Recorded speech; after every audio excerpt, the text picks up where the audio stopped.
খঞ্জনিতে ঘা দিতে দিতে এবং মুখে গুনগুন করতে করতে এক বৃদ্ধ পাগলি উপরে উঠিয়া যাওয়ায় শরৎ মহারাজ আমাদিগকে বলিলেন, ওরে দেখ, কে একটা পাগলি উপরে গেল। উপরে গিয়ে দেখি শ্রীমা তাহাকে এসো মা এসো বলিয়া অভ্যর্থনা করিলেন, আর সে ঠাকুর ঘরের বাইরেই দাঁড়াইয়া গাহিতে লাগিলেন।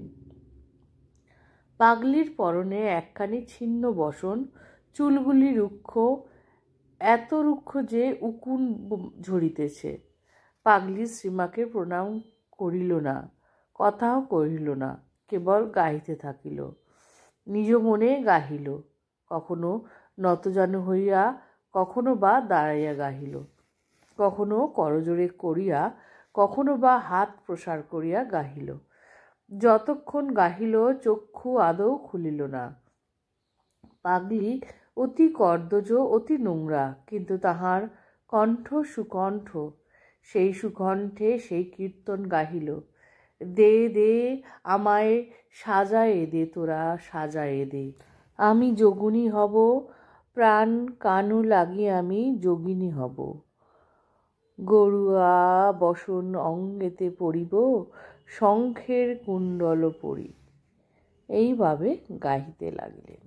গাহিতে গাহিতে পাগলি চলিয়া গেল।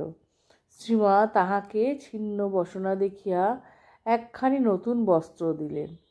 বস্ত্রখানি পরিয়া রহিল। খাইতে বলিলেন, পাগলি খাইল না, চলিয়া গেল। শ্রীমা বলিলেন, জোর বৈরাগ্য, ও খাবে না, নেবে না, শরীর ত্যাগ করবে।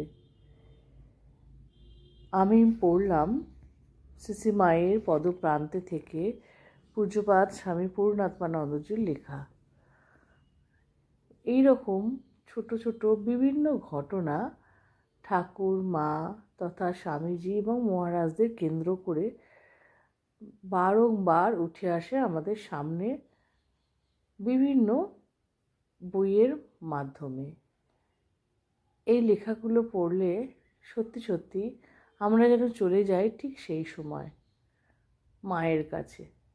ছোট্ট ভিডিওটি কেমন লাগলো বলবেন, ভালো লাগলে থেকে যাবেন আমার সাথে, আর খুব ভালো লাগলে বন্ধুদের মধ্যে শেয়ার করে দেবেন। শ্রী ঠাকুর, মা, স্বামীজি, আমার গুরু মহারাজ এবং অন্যান্য মহারাজদের চরণে শতকোটি প্রণাম।